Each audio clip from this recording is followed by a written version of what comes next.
As much as I cannot wait for this election to be over, I will admit that I am kind of looking forward to the upcoming debates between Joe Biden and Donald Trump. And the first one is approaching very, very soon. It will take place on Tuesday, September 29th, tomorrow by the time most of you see this video. And I have a lot of expectations. I think this is probably going to be the most explosive event because I think that both of the candidates know that most people will be tuning in to this debate. And so yeah, I kind of want to share what we can expect based on the discussions, the topics that will come up for discussion. And I also want to give you my thoughts about what to expect. So first, Bloomberg reporter Emma Kinnery explains topics for the first presidential debate next Tuesday have been released. The debate will be moderated by Fox News' Chris Wallace, and this is what will be discussed.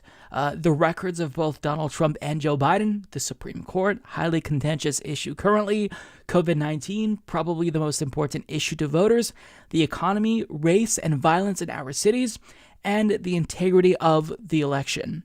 Now, conspicuously absent from this debate, climate change. Really important. Healthcare. If Trump actually gets his way and gets a third Supreme Court nominee approved, that means that the conservatives on the court will have a 6-3 majority and ACA's on the table. Right now, it doesn't seem like they would strike it down with Roberts if we can assume he will side with the liberals again. It'd just be deadlocked. But if he gets this nominee through, the ACA is on the table. So we need to talk about healthcare. Not only because people around the country could lose protections for pre-existing conditions, but during a pandemic where people are losing their jobs and as a result losing their employer-based health insurance, I think this is something that needs to be discussed. But I hope these topics come up at a future debate. The way that this is supposed to be structured is each of these topics will be discussed at length for about 15 minutes each. So I think that this format is a little bit more conducive to a substantive discussion, although when we're talking about Joe Biden and Donald Trump, we're going to basically see talking points compete against one another, and it might be a little bit insufferable, but I do think it will be entertaining at a minimum. Now, before we get to my expectations, we do have 3 debates taking place in October. So after this debate, the next debate will take place on Wednesday, October 7th, and this is actually the vice presidential debate between Kamala Harris and Mike Pence, moderated by Susan Page of USA Today. And after that, Steve Scully of C-SPAN moderates the second presidential debate between Joe Biden and Donald Trump, which will be a town hall-style debate on Sunday, October 15th. And finally, the third and last debate will occur on Sunday, October 22nd, and will be moderated by Kristen Welker of NBC News. Now, overall, broadly speaking, going into these debates, Joe Biden still has a solid lead over Donald Trump, both nationally and in battleground states. So what we have to see happen in order to see the trajectory of this race change is Donald Trump doesn't just have to have a good performance. Joe Biden also has to have a bad performance. Because if both Donald Trump and Joe Biden are competent, cognitively speaking, then I think that it's not really going to change the direction of this race. But if it's a disaster and Joe Biden face plants, I can see that tipping, the scales back in Trump's favor. Now, I kind of want to go through each of these subjects because I think that there's some areas where, Joe Biden will have an advantage, and there's other areas where Donald Trump could be seen as the winner. So when it comes to their records, they both have absolutely abysmal records. I think that, Joe Biden can win if he hits Donald Trump on COVID-19 and how he bungled that response. Now, Joe Biden is a little bit more savvy than Hillary Clinton, and he is using some populist rhetoric on the campaign trail to appeal to the voters that Democrats lost in 2016. So this one, I kind of see it as it could go either way. But when it comes to the Supreme Court, I do think that this is an area of opportunity for Joe Biden. He can really win and dominate here by showing how hypocritical Donald Trump and the Republicans are. Because even if you and I, who are in the trenches, already know that Mitch McConnell and Republicans are hypocrites, does the average voter know that? I don't know. Now, COVID-19, if Joe Biden plays his cards right, this should be a bloodbath for Donald Trump. Do not let him get away. We already know what Donald Trump is going to say. I acted fast. I did the travel ban to China when you said no. Joe Biden has to move on from that, explain why we all thought that. It's because Donald Trump is the one who downplayed the severity of COVID-19 after he knew how serious it was. I mean, if Joe Biden messes this up, I will be outraged because this is a softball, right? They're throwing that right down the middle for you. So Joe Biden better dominate this. When it comes to the economy, I think that Donald Trump, because he's so braggadocious, will have the edge here.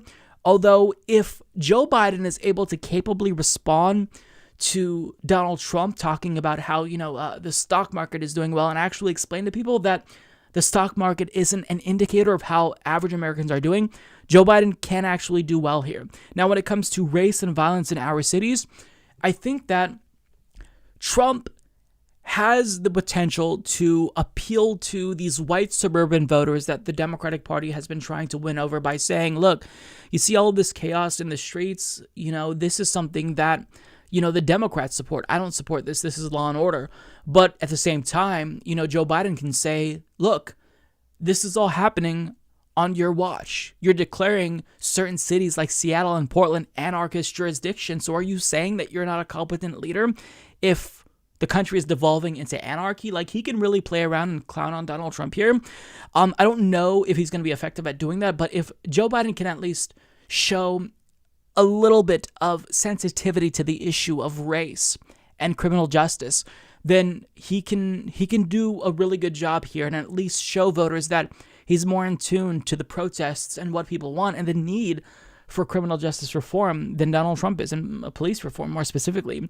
Now, when it comes to the integrity of the election, I think that Joe Biden can really show that Donald Trump is full of shit here. He just has to prove not just that mail-in voting is safe, but that Republicans are actively engaging in voter suppression. They are actively engaging in voter suppression, and this is happening all across the country, and it's making it more difficult for people to make their voices heard, which is why a minority party is, in power, controls all of government.